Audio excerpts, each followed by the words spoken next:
Hello friends, welcome to REVA'S. நான் ரேவதி சிவகுமார். இன்னைக்கு பான்ஸ் powder use பண்ணி க்ளூ இல்லாம ஸ்லைம் செய்ய போறோம்.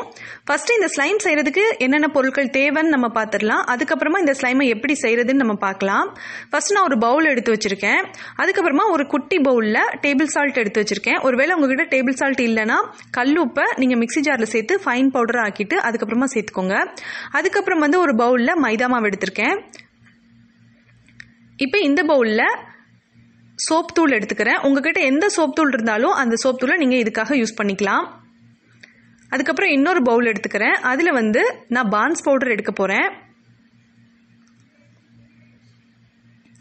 பான்ஸ் பவுடர் தான் செய்யணும்னு இல்லைங்க. உங்ககிட்ட பேபி பவுடர் இருந்தாலோ அல்லது உங்ககிட்ட எந்த பவுடர் இருந்தாலும் நீங்கள் செஞ்சுக்கலாம். அதே மாதிரி எக்ஸ்பைரி ஆன பவுடரை கூட நீங்கள் ஸ்லைம் செய்கிறதுக்கு யூஸ் பண்ணலாம். இப்போ இந்த பவுடரும் இந்த பவுலில் நான் எடுத்துக்கிறேன். 2 டீஸ்பூன் அளவுக்கு தான் தேவைப்படும். அதனால கொஞ்சமாக எடுத்தா கூட போதும்.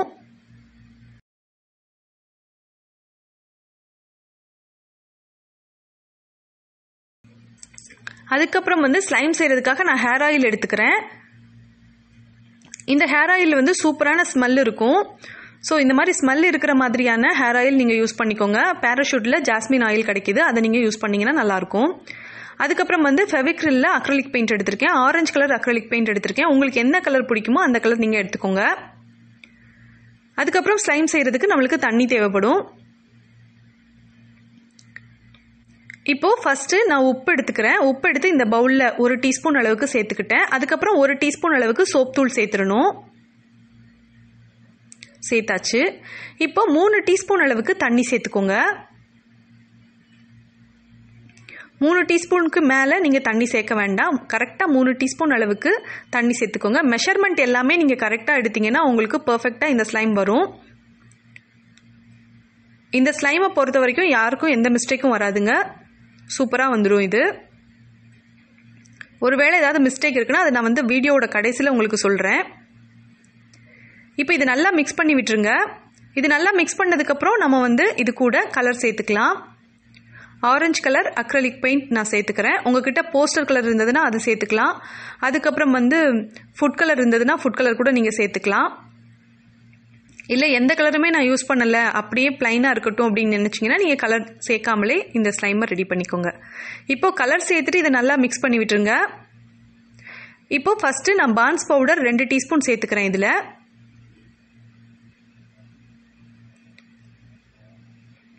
அதுக்கப்புறம் மைதா மாவு 2 டீஸ்பூன் சேர்த்துக்கிறேன்.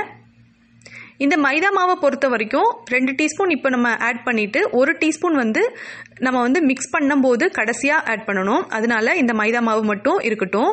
மீதி எல்லாத்தையுமே நம்ம எடுத்து வச்சிடலாம். அதே மாதிரி எண்ணெயும் நம்ம இன்னும் ஆட் பண்ணலை. ஸோ எண்ணெயும் நமக்கு தேவைப்படும். மைதாவும் 1 டீஸ்பூன் தேவைப்படும். எண்ணெய் இருக்கட்டும். மீதி எல்லாத்தையும் தனியாக எடுத்து வச்சுட்டேன். ஏன்னா மிக்ஸ் பண்ணுறதுக்கு டிஸ்டர்பன்ஸ் இல்லாமல் இருக்கும். இப்போ இது எல்லாத்தையும் நல்லா மிக்ஸ் பண்ணி விட்டுருங்க. இது நல்லா மிக்ஸ் பண்ணும்போது இது ஃபர்ஸ்ட் கிளே மாதிரி வரும். இப்போ இது எல்லாத்தையும் ஓரளவுக்கு நல்லா மிக்ஸ் பண்ணியாச்சு. இனிமே நம்ம இது கூட எண்ணெய் சேர்த்துக்கலாம். நான் ஹேர் ஆயில் சேர்த்துக்கிறேன்.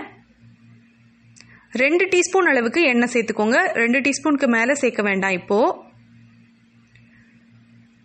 இது உங்களுக்கு கரெக்டாக வந்துருச்சுன்னா நீங்கள் இந்த 2 டீஸ்பூன் எண்ணெயோட நிறுத்திக்கோங்க. இப்போ இது எல்லாத்தையும் நல்லா மிக்ஸ் பண்ணிடுங்க. இது நல்லா மிக்ஸ் பண்ண உங்கள் கையிலெல்லாம் இது நல்லா ஒட்டும். தொடர்ந்து நீங்கள் இது ஒரு 5 நிமிஷத்துலேருந்து ஒரு 10 நிமிஷம் வரைக்கும் இதை நல்லா நீங்கள் மிக்ஸ் பண்ணி விட்டுருங்க. நீங்கள் எந்த அளவுக்கு மிக்ஸ் பண்ணுறீங்களோ அந்த அளவுக்கு உங்களுக்கு ஸ்லைம் பர்ஃபெக்டாக வருங்க. அதனால தயவு செஞ்சு கொஞ்சம் நேரம் நல்லா மிக்ஸ் பண்ணுங்கள். ஒரு 10 நிமிஷத்துக்காவது இதை நல்லா மிக்ஸ் பண்ணிடுங்க. மிக்ஸ் பண்ணும்போது கொஞ்சம் ஃபாஸ்ட்டாகவே நீங்கள் மிக்ஸ் பண்ணிக்கோங்க.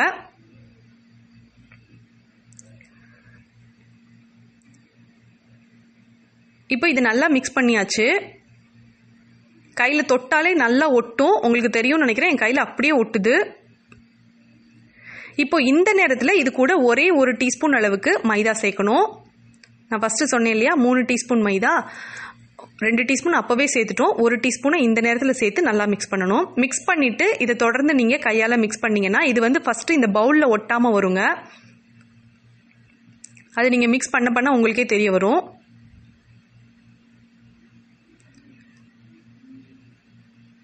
கொஞ்சம் கொஞ்சமாக இது வந்து கரெக்டான ஒரு கன்சிஸ்டன்சிக்கு வந்துட்டுருக்கு. ஃபஸ்ட்டு பவுலில் ஒட்டாமல் வரும். அதுக்கப்புறம் வந்து நீங்கள் ஹேண்ட் வாஷ் பண்ணிவிட்டு வந்து அதுக்கப்புறம் இதை எடுத்தீங்க அப்படின்னா கையில் கொஞ்சம் கூட ஒட்டாது. இப்போ பவுலில் வந்து ஒட்டவே இல்லை. ஸோ நான் வந்து ஹேண்ட் வாஷ் பண்ணிட்டு வந்துட்டேன்.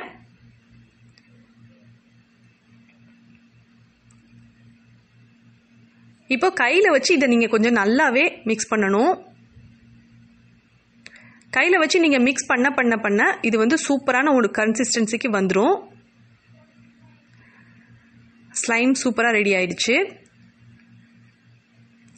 இந்த ஸ்லைமில் 2 மிஸ்டேக் வருங்க. ஒன்று வந்து இது நீங்கள் வந்து ஏதோ ஒரு மிஸ்டேக் பண்ணியிருக்கீங்க அப்படின்னா இது வந்து கொஞ்சம் க்ளே மாதிரி வந்துச்சு அப்படின்னா அப்போது வந்து நீங்கள் இது கூட எண்ணெய் மிக்ஸ் பண்ணிக்கோங்க. ஒருவேளை இந்த ஸ்லைம் வந்து உங்கள் கையிலலாம் ஒட்டுற மாதிரி இருக்குன்னா அப்போது கொஞ்சோண்டு மைதா மிக்ஸ் பண்ணிக்கோங்க. ஸோ எந்த விதமான மிஸ்டேக்கும் உங்களுக்கு வரதுக்கு வாய்ப்பே இல்லை.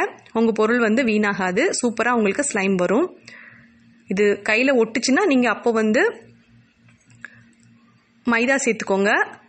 கையில் ஒட்டாமல் க்ளே மாதிரி இருக்குது அப்படின்னா அந்த நேரத்தில் நீங்கள் இந்த மாதிரி கையில் கொஞ்சம் எண்ணெய் தொட்டுட்டு எண்ணெய் மிக்ஸ் பண்ணிட்டீங்க அப்படின்னா சூப்பராக உங்களுக்கு ரெடியாகி வந்துடும். எந்த மிஸ்டேக்கும் வராமல் பர்ஃபெக்டாக இந்த ஸ்லைம் உங்களுக்கு வரும். ட்ரை பண்ணி பாருங்கள். தேங்க்ஸ் ஃபார் வாட்சிங்.